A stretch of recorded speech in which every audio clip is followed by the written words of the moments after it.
오래간만에 맛있는 바다 이야기 시작하겠습니다. 여러분 이 일식집이나 뭐 어디 좋은 이 뷔페 같은 데 가보시면 메로구이 뭐 이런 거 있으시죠? 드셔보셨습니까? 아주 입에 쫙쫙 달라붙는 맛있는 이 노랗게 구워져 있는 일품이죠.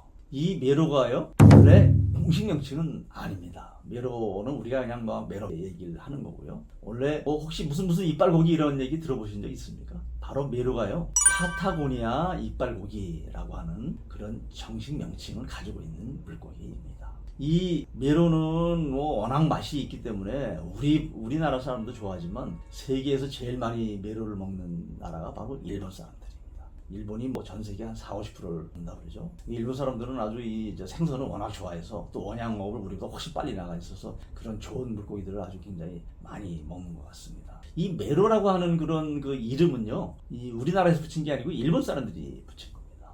일본 사람들이 저희들도 이제 메로를 이제 먹어보니까 굉장히 좋잖아요. 근데 이제 이 메로를 지금 많이 잡히는 데가 어디냐면 저 남미 아르헨티나나 칠레 밑에 있는 그 남빙양 남극해라고 그러죠. 그쪽에서 많이 잡혀요. 그래서 그거를 이제 그쪽 사람들이 많이 잡았던 겁니다. 그쪽에서는 남미에서는 스페인어를 쓰죠. 다 아시는 것처럼 스페인어로 이 메로를 메롤루짜 이렇게 표현을 했어요. 그렇게 불렀어요. 메롤루짜 이렇게 얘기를 했어요. 메로 이렇게 해서 그냥 이름을 붙였고 우리가 그냥 그걸 받아서 메로 그렇게 얘기를 하는데 정식 명칭은 아까 말씀드린 대로 파타고니아 이빨고기. 파타고니아는요 남미의 이 아르헨티나, 칠레 이쪽에서 이 밑쪽으로 그러니까 남극 쪽으로 붙어 있는 그 지역을 파타고니아 지역이라고 이렇게 이야기를 합니다. 그러니까 이제 그게 이제 해안까지 이렇게 연결되어 있는 그 지역이죠. 그래서 그 지역에서 잡히는 그런 그 이빨 고기니까요. 물고기 보시면 아주 이빨이 아주 굉장히 날카로운 이빨이 많이 이렇게 나와 있습니다.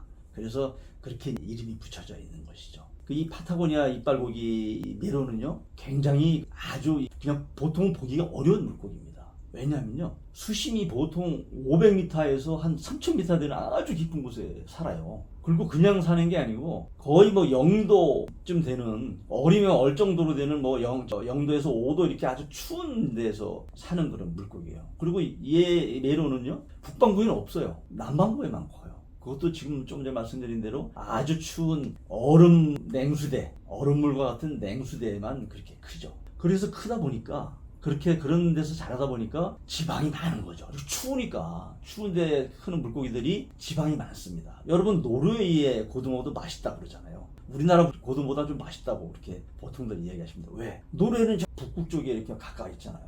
그 차갑거든요 물이. 그런 데에서 크다 보니까 우리나라에서 잡히는 고등어보다 지방질이 많습니다. 그래서 고소한 거죠. 메로도 보시면 아주 지방질이 많죠. 뭐 그냥 메로 구이 보시면 이 아주 지방이 막 둘둘 떨어질 정도로 그렇게 많지 않습니까? 이 메로는 제법 큰 생선입니다.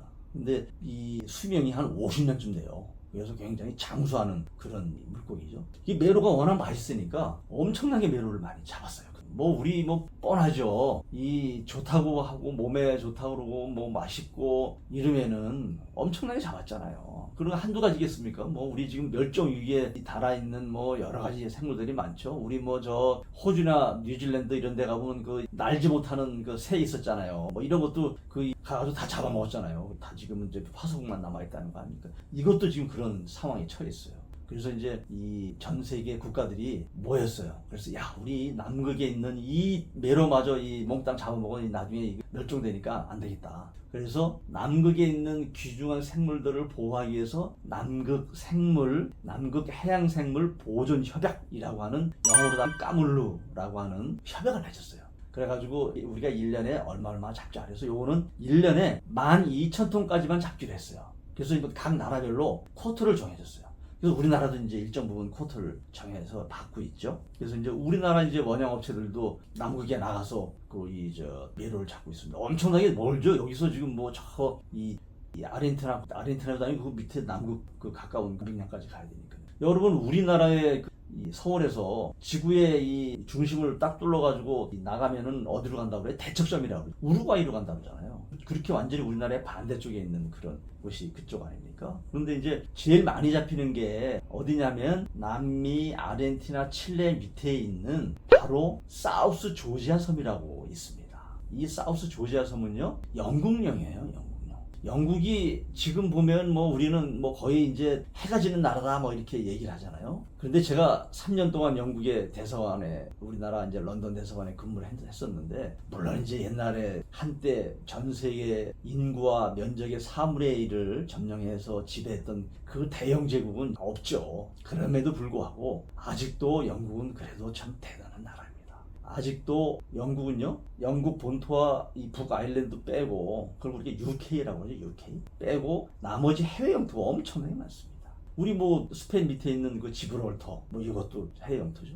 영국의 해외 영토죠. 그 다음에 상당히 한 10여 년 됐죠? 20년 됐나요? 아르헨티나하고 전쟁했잖아요. 포클랜드 때문에 전쟁했잖아요. 근데 포클랜드는 아르헨티나는 자기 땅이라고 그러고 바로 앞에 있어요. 근데 그 영국이 가지고 있거든요. 해외 영토 중에 하나입니다. 그래서 그거 뭐 아르헨티나가 자기 거라고 이렇게 주장하다가 전쟁이 나서 영국한테 졌죠. 그래서 영국이 지금도 가지고 있죠. 그거보다 더 남빙양 쪽에 남극에 갖고 있는 게 바로 사우스 조지아 섬인데, 이 사우스 조지아 섬 인근이 바로 메로의 황금 어장입니다. 그래서 여기에 들어가서 우리가 메로를 잡으려고 그러면 이 사우스 조지아의 정부의 허락을 맡아야 되는데, 사우스 조지아는 아주 인구도 한 1000명도 안 돼요. 그러다 보니까 대외적인 거는 다 영국 외교부가 담당을 해요. 근데 영국은요, 재밌는 게 외교부가 없습니다. 영국은 외교부가 없고, 영국은 외교 및 영연방부가 있습니다. FCO라고 그러는데요. 영연방이 50개 국가는 없습니다. 옛날에 다 영국의 영연방 국가들이 다 영국 식민지 대상이었죠. 호주, 캐나다, 뭐 인도 다 그 나라들이 지금 영연방에 들어와 있죠.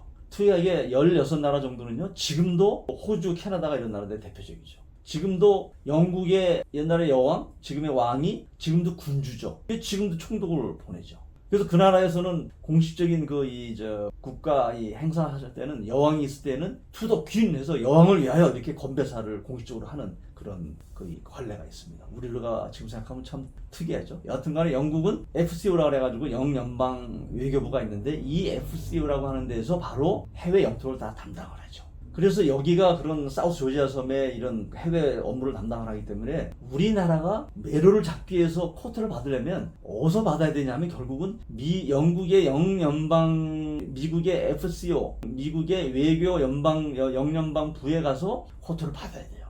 그래서 한때 우리나라 이 원양업체가 사우스 조지아 섬에 가서 메로를 많이 잡았는데 뭐 좀 규정 위반하고 이런 게 있었어요. 그래가지고 이 메로를 잡는 쿼타가 삭감이 되고 잘못하면 못 잡을 뻔했어요. 그래서 제가 영국 대사관 있을 때 이 영국의 이 외교부에는요, 극지에도 뭐 영토도 많고 워낙 이슈가 많기 때문에 극지과라는 게 따로 있습니다. 우리는 없죠. 우리나라는 그게 없습니다. 폴라 섹션이라고 하는데요, 극지과가 이게 담당을 합니다. 쿼터를 원양 어업의 메로 쿼터를 담당을 해서 가가지고 제가 여러 번 갔습니다. 사정도 하고 또 가서 뭐 설명도 하고 그렇게 해서 결국은 우리나라 업체들, 원양 업체들이 나가서 메로를 잡을 수 있도록 그렇게 쿼터를 받았던 그 기억이 있습니다.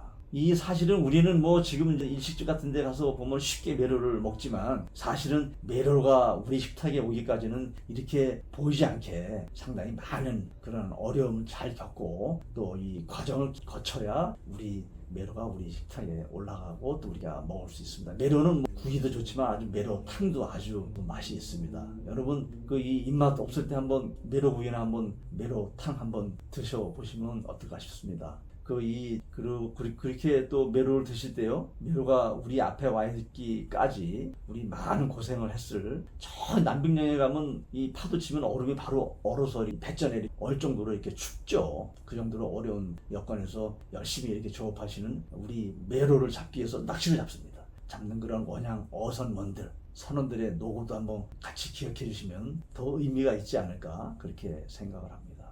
오늘은 여러분 맛있게 드시는 메로에 대한, 파타고니아 이빨고기에 대한 이야기였습니다. 메로는 파타고니아 이빨고기입니다.